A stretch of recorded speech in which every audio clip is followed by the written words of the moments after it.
நீங்க செய்யற வேலையை நிறுத்திட்டு நான் சொல்றத கவனமா கேளுங்க.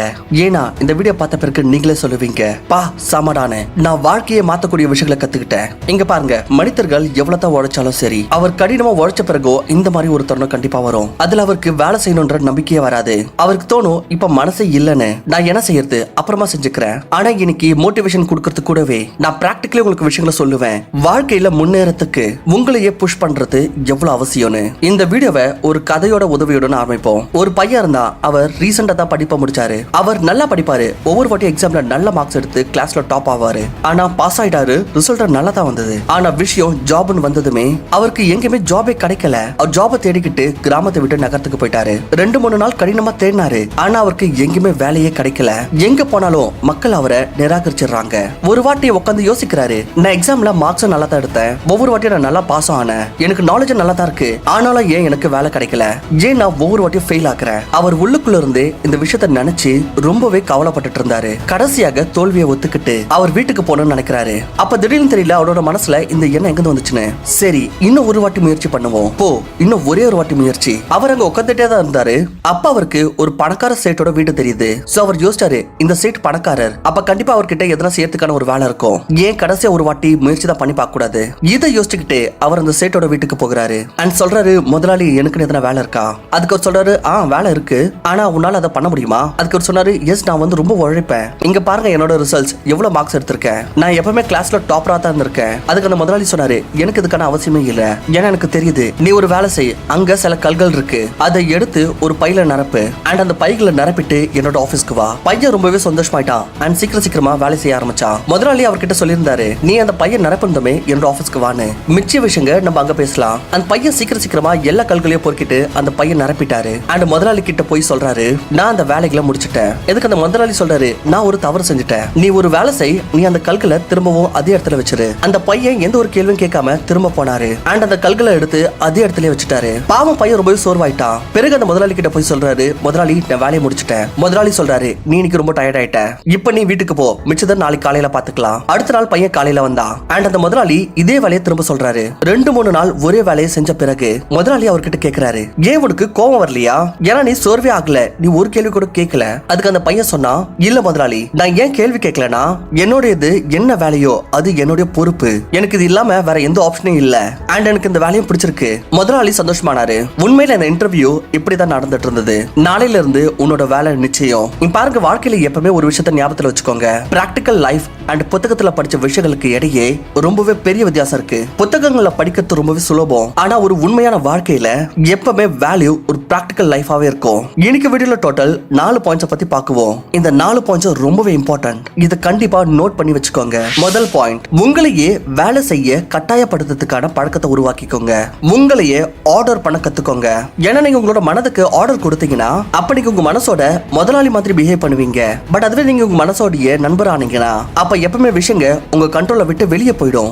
இதுக்காக தான் உங்களுக்கு ஆர்டர் கொடுக்க கத்துக்கோங்க. இல்ல இன்னொரு வார்த்தைகளை சொல்லணும்னா, எப்பவுமே உங்க மனசை கண்ட்ரோல் பண்ண கத்துக்கோங்க.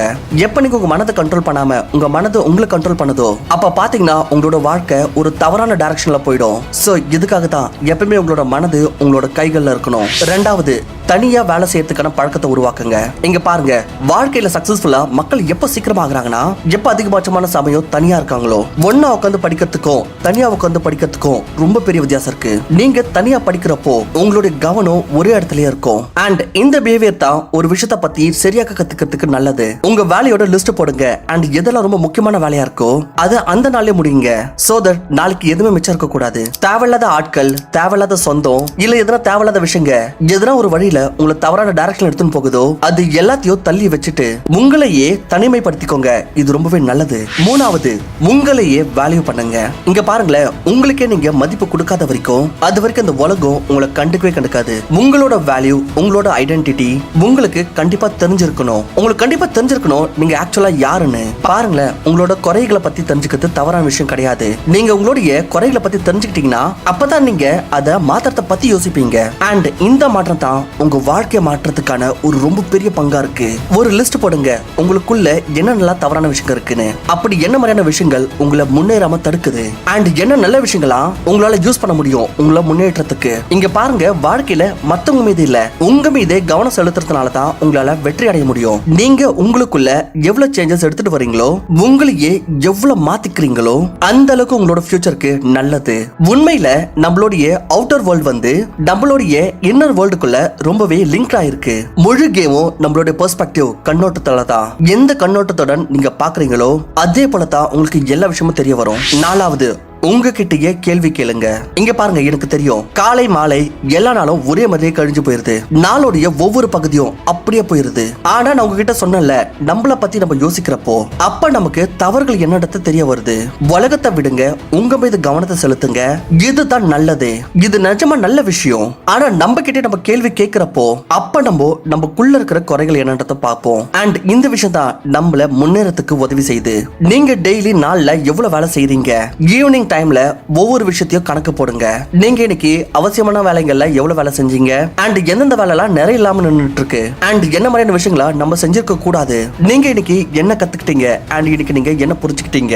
சொல்லுவாங்கல்ல, உங்களுக்குள்ளவே முழுகி போயிடணும். நீங்க உங்களை பத்தியே எந்த அளவுக்கு முழுகி போயிடணும்னா உங்களுக்கு வெளி உலகமே தெரியக்கூடாது. தேவையில்லாத விஷயங்க, தேவையில்லாத ஆட்கள், தேவையில்லாத எண்ணங்கள், நீங்க எந்த அளவுக்கு இந்த விஷயத்தை விட்டு ரொம்ப தள்ளி போகிறீங்களோ அந்த அளவுக்கு வேகமா வாழ்க்கையோட வெற்றி உங்க பக்கத்துல வரும். எப்படி சன்லைட் கான்சென்ட்ரேட் பண்ணி ஒரு ஆப்ஜெக்ட் மீது படுறப்போ அப்ப பேப்பரோட துளிகள் எரிஞ்சு போயிருது. ஃபோக்கஸ் உடைய சக்தி இதுதான். அண்ட் எல்லா விஷயத்தையும் விட்டுட்டு ஒரு விஷயத்தை சேர்த்துக்கிற பவரே இதுதான். நீங்க மூச்சு எடுக்கிறப்போ அப்போ உங்களால தண்ணி குடிக்க முடியாது. வெல்டிங் இந்த விஷயத்தை நோட்டீஸ் பண்ணிருக்கீங்களா? ஒரு நேரத்துல ஒரு வேலையை செய்யறதுக்கான பழக்கத்தை வச்சுக்கோங்க. அப்படி 2 இடத்துல கவனம் செலுத்துனீங்கன்னா, இல்ல ஒரே நேரத்துல நிறைய வேலைகள் செய்யணும்னு முயற்சி பண்ணீங்கன்னா அப்ப எதுவுமே நடக்காது. சாப்டர் எவ்வளவு இருக்குதோ ஒரு நாள் உட்காருங்க, வெறும் ஒரு விஷயத்தை முடிவெடுத்து உட்காருங்க, அண்ட் அதையே முழுசா முடிங்க. அண்ட் இந்த ஒரு விஷயத்தை ஞாபகம் வச்சுக்கோங்க, எந்த ஒரு வேலையும் செஞ்சு முடிக்கிறதுக்கு நமக்கு ஹார்ட் ஒர்க் தேவைப்படாது. உண்மையான ஹார்ட் ஒர்க் ஒரு விஷயத்தை கத்துக்கிறதுக்கு தான் ஆகும். சோ இதனால தான் வேலையை செஞ்சு முடிக்கிறத விட முக்கியம் கத்துக்கணும். புத்தகத்தை மனப்பாடம் பண்றது, பேஜுங்களை திருப்பறதை விட அதை புரிஞ்சுக்க முயற்சி பண்ணுங்க.